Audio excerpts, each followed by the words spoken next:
కుక్క వచ్చి తినిపోవాల్సిందే కానీ పొరపాటున కుక్కలు గడి తీయవు పొరపాటు. నా ప్రియ దేవుని బిడ్డలారా, ఈ ప్రార్థనలు జరపగా దగ్గర 3 నెలలు అవుతుంది.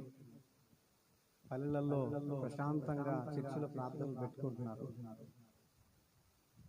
టౌన్లలో చూస్తే ఆదివారం రాగానే చర్చ్ అంతా మూతపడిపోతుంది. నీకే ఇబ్బంది లేదు, మందిరంలో ప్రార్థన జరుగుతున్నారంటే అందరూ వచ్చి కూర్చుంటారు. ఇలాగ ప్రజలతో నిలబడి వాక్యం ప్రకటించి దగ్గర 3 నెలలు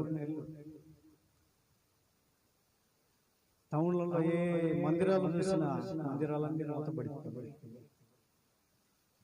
జనాలందరూ వాక్యం లేక తహతహలాడిపోతాయి.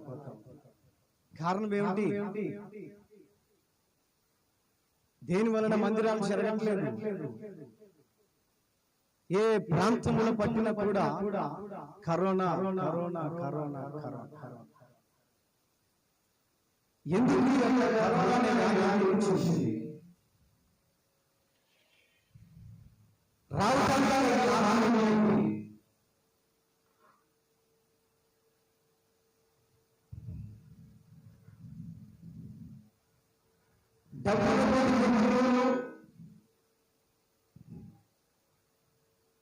ఆ డబ్బు నుండి కూడా బయటకు రావడానికి ప్రశాంతత లేదు.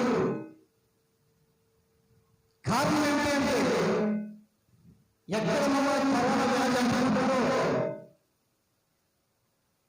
ఎక్కడ ఆ వ్యాధి మమ్మల్ని పట్టుకొని పీడిస్తుందో, ఎక్కడ మా జీవితాన్ని మా కుటుంబాలను నాశనం కాదో, ఆ వ్యాధితో మేము ఎప్పుడు మరణిస్తామో అని ప్రతి ఒక్కళ్ళు భయపడటానికి, ప్రతి ఒక్కళ్ళు భయపడిపోతా ఉన్నారు బయటికి రావడానికి.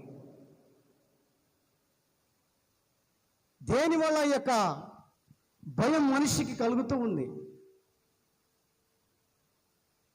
బైబిల్లో ఒక మాటను నేను మీకు చూపిస్తాను. కీర్తనల గ్రంథంలో 106వ కీర్తన 29వ వాక్యం. కీర్తనల గ్రంథం 106:29వ వాక్యం. వారు తమ క్రియల చేత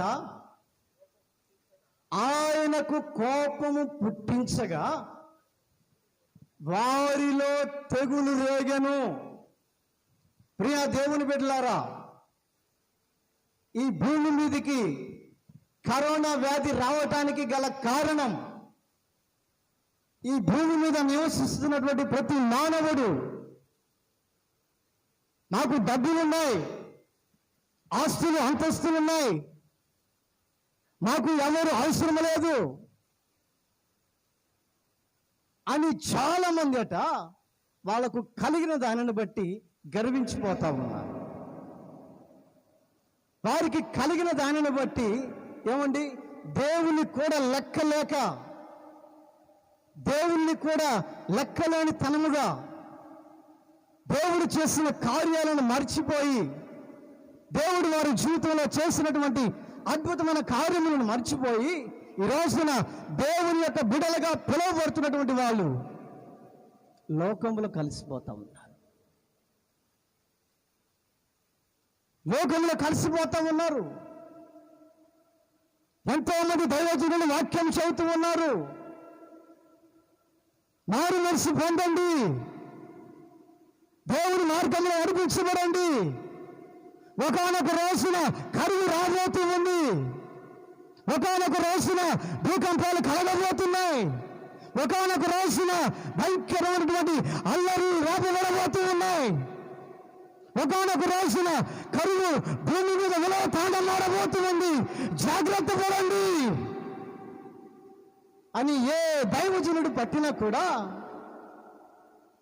పెద్ద స్టేజ్ మీద నిలబడి, పెద్ద ఏమండి టీవీలలో, రేడియోలలో దేవుని వాక్యాన్ని ప్రకటిస్తూ ఉంటేనంట వీళ్ళు దేవుని నమ్ముకున్నాం, దేవుని స్తుతిస్తున్నాం అనుకున్నటువంటి వాళ్ళట నామకార్థ జీవితాన్ని జీవిస్తున్నారు. బైబిల్లో రాయబడినటువంటి మాటలు గమనిస్తూ ఉంటే, వారు తమ క్రియల చేత ఆయనకు కోపము పుట్టించిరి. ఆదివారం రాగానే పెద్ద బైబిల్ పట్టుకొని ప్రార్థనకు పోతాం. మిగతా రోజుల్లో మాత్రం నీ పని నీదే, నా పని నాదే. ఒకరోజు రేపల ప్రాంతంలో హోసన్న మినిస్ట్రీలో సేవ చేస్తున్నప్పుడు మా విశ్వాసుల దగ్గరికి వెళ్ళి సాయంత్రం పూట ప్రార్థన చేద్దామని చెప్పేసి, ఒక బజార్లో వాళ్ళు ఉంటారండి, ఒక 3-4 బండి దిగి ఆ ఇంటికి వెళ్దామని చెప్పేసి అనుకునేసరికి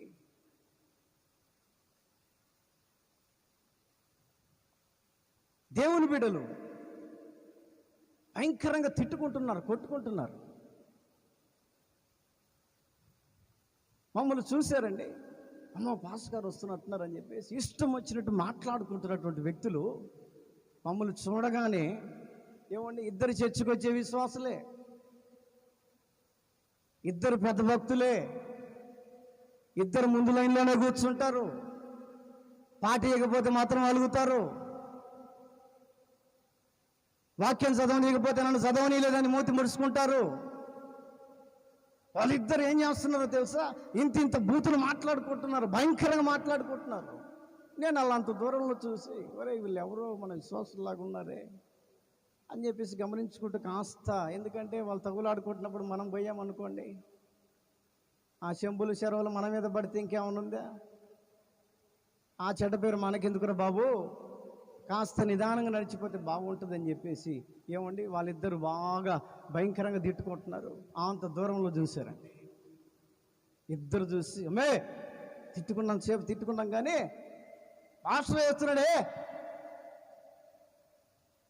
అని చెప్పేసి, ఏమండి, ఇద్దరు దేవుని భాషలో తిట్టుకోవడం మొదలుపెట్టారు. ఏమిటి తెలిసినా, మీ అమ్మ హల్లెలూయా అంటుంది ఒక అమ్మ, ఆమంటుంది మీ చేయునాయన స్తోత్రమే, మీ పెదనాయన స్తుతి. ఓరే నాయనో, చేతులు మామూలుగా ఆడించుకోవట్లేదు, గిరిని పుడుచుకుంటున్నారు. మీ నాయన హల్లెలూయా అంటే ఆమెమో మీ అమ్మ స్తుతి, ఆమెమో మీ చేయునాయన హల్లెలూయా అంటది. అబ్బాబ్బాబ్బాబ్బా, ఎంత బలకరించుకుంటున్నారా వీళ్ళురా నాయన విశ్వాసులు అంటే నేను అనుకున్నా అప్పుడు దాకా. తీరా ఆమె దగ్గరికి వెళ్ళి చూడగానే, వందనాలండి పాస్టర్ గారు, ఇప్పుడు దాకా మేము పలకరించుకుంటున్నామండి. అవునమ్మా,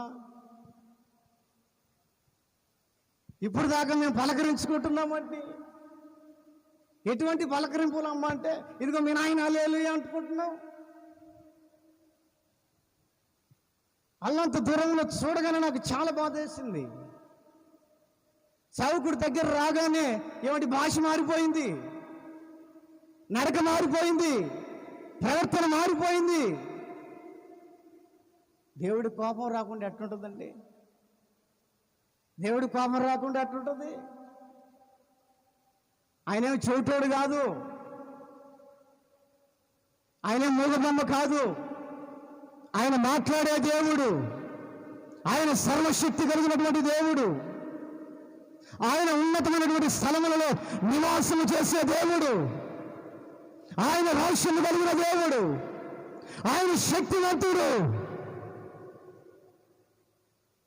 దేవుని భక్తులుగా చెప్పబడుతున్నటువంటి మన జీవితంలో కొన్ని సందర్భాలలో మన క్రియలను బట్టి, కరోనా రమ్మంటే ఎందుకు రాదండి? వస్తుంది.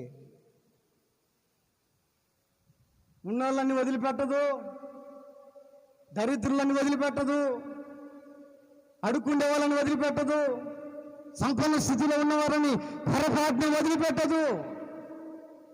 కారణం ఏమిటంటే, దేవునికి కోపం పుట్టించేంతగా మన జీవితాలలో దేవునికి వ్యతిరేకంగా కనబడుతున్నాయి. అందుకే భూమి మీదకి దేవుని తెగులు రగులుతున్నది. ఆమోసు గ్రంథంలో మాటను చదువుకుందాం. 3వ అధ్యాయం 6-7 వాక్యాలు చదువుకుందాం. 3వ అధ్యాయం 6-7 వాక్యాలు.